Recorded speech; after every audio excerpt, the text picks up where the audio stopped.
What's up guys, and welcome back to another episode of the Realistic Career Mode. It's episode number 19. And we're starting today's episode off with transfer deadline day, or as you can see, following the sale of Rico Henry to Spurs, we've got just shy of £27 million in our budget to replace the former Bees left back. And as you can see, I had 4 names on the shortlist: Ryan Sessegnon of Spurs, Tyrick Mitchell of Crystal Palace, Jay De Silva, and we've got Josh De Silva, Jay De Silva of Bristol City, and also Max Lowe from recently relegated Sheffield United. Now, obviously, the one I really wanted was Ryan Sessegnon. We didn't have forward scout reports on him or Tyrick Mitchell, but we could see the valuation. Sessegnon was 20.5 mil, so you've got to imagine he's probably around the same ability of Henry, who we just sold to Spurs.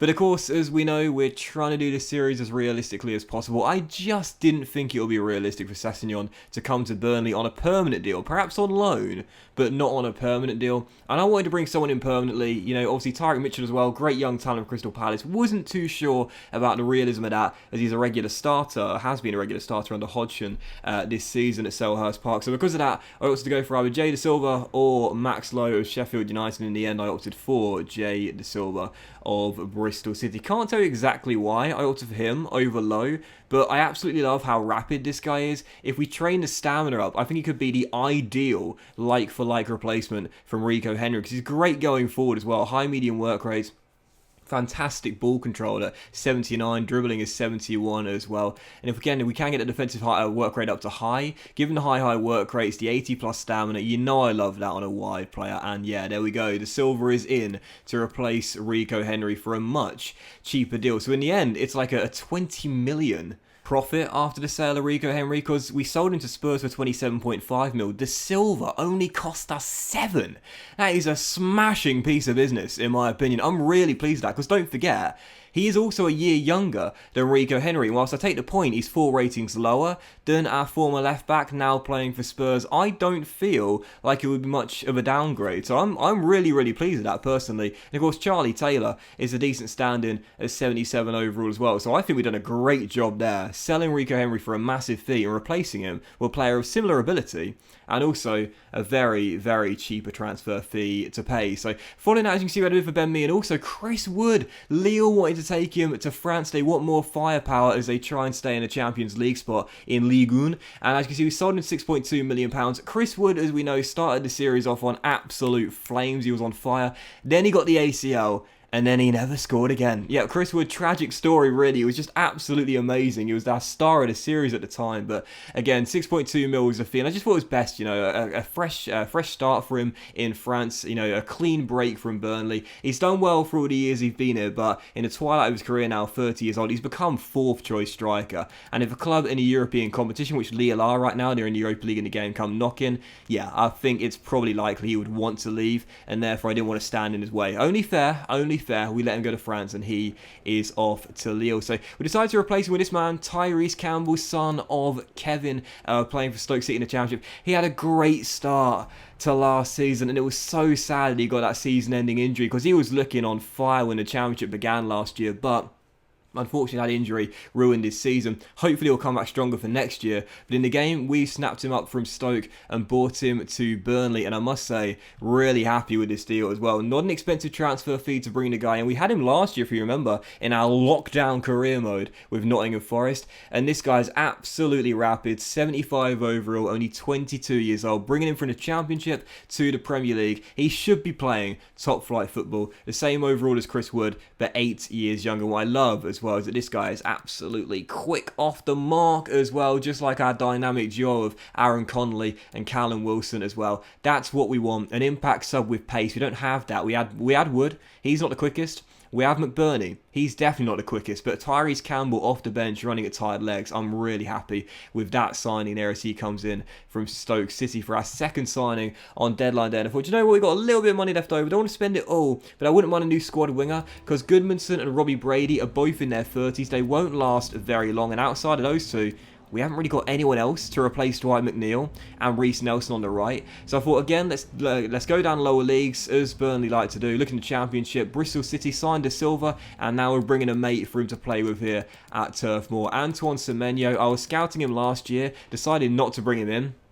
hasn't developed significantly in the game, but is only 22 years old, 71 overall. We only had to pay £3 million to get the guy in, and I did include a sell-on clause just for realism as well, because if you're going to bring in a decent youngster, oftentimes the clubs will ask for a sell-on fee in case they kick on and develop and go for a bigger fee in the future. So a 10% sell-on clause for the realism there. And again, just like with De Silva, just like with Campbell, I wanted pace in this Burnley team. I think the Burnley team was lacking that when we first joined here at Turf Moor. We want to bring in some players with raw pace and energy and physicality, and Semenyo definitely has that. Really quick off the mark, decent strength as well on the winger, and possibly could be turned into a striker at some point later on in his career based on the stats there. Not entirely sure, but for £3 million it's a bargain regardless. We had 22.5 mil spent on transfer deadline day, but that's less than what we got for the sales of Rico Henry and Chris Wood. We made a profit selling Henry and Wood, who again hadn't scored all season long after coming back from that ACL, just didn't look like the same striker. But to bring in De Silva to replace Rico Henry,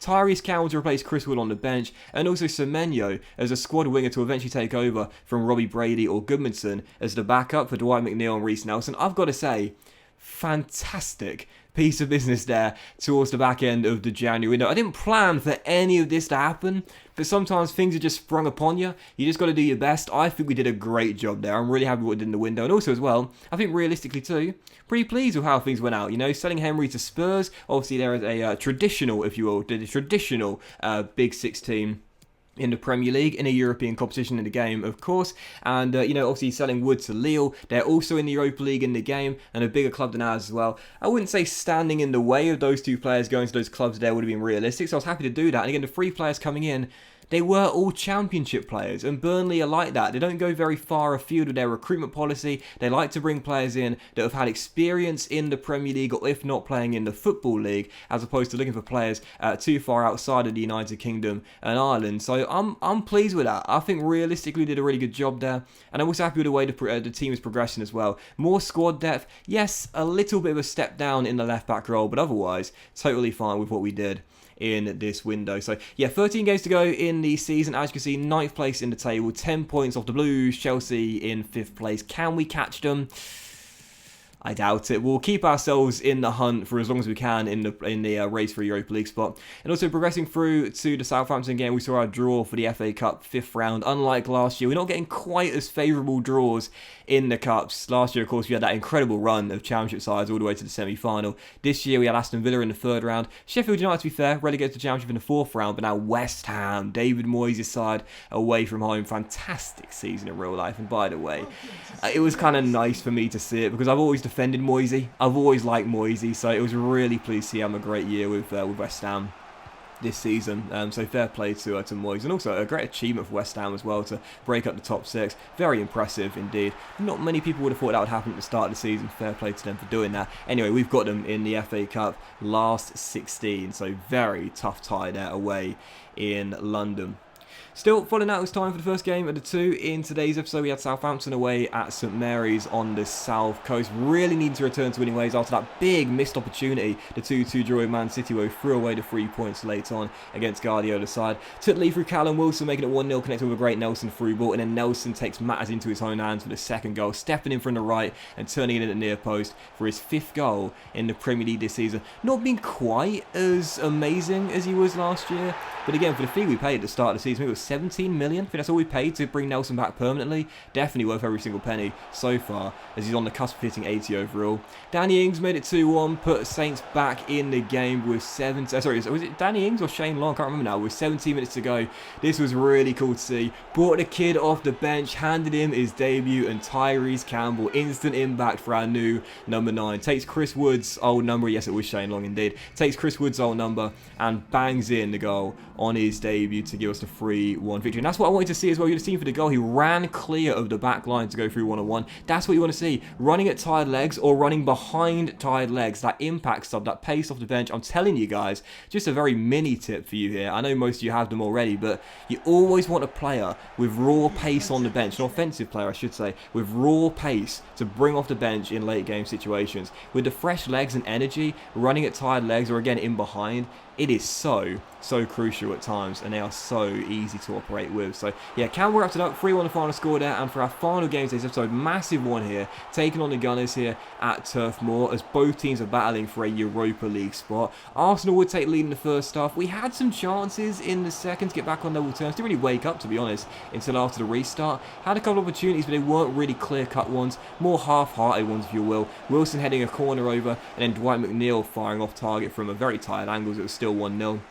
But the best chance fell in stoppage time, looking for that late leveller, a chance to find an equaliser in stoppage time. We get it as well, but it was chalked off for offside. That man, once again, the 22-year-old coming off the bench, second game for the club, both off the subs bench, thought he became the hero, finding us the leveller. Unfortunately, Tyrese Campbell denied his second goal in 2 appearances for his new club by the offside flag, and as you would have seen there as well. It was indeed the right decision, so no complaints from me. 1 in the final score, Arsenal get the win, and it means we go further behind the race for a Europa League spot right now. Chelsea remain in 5th.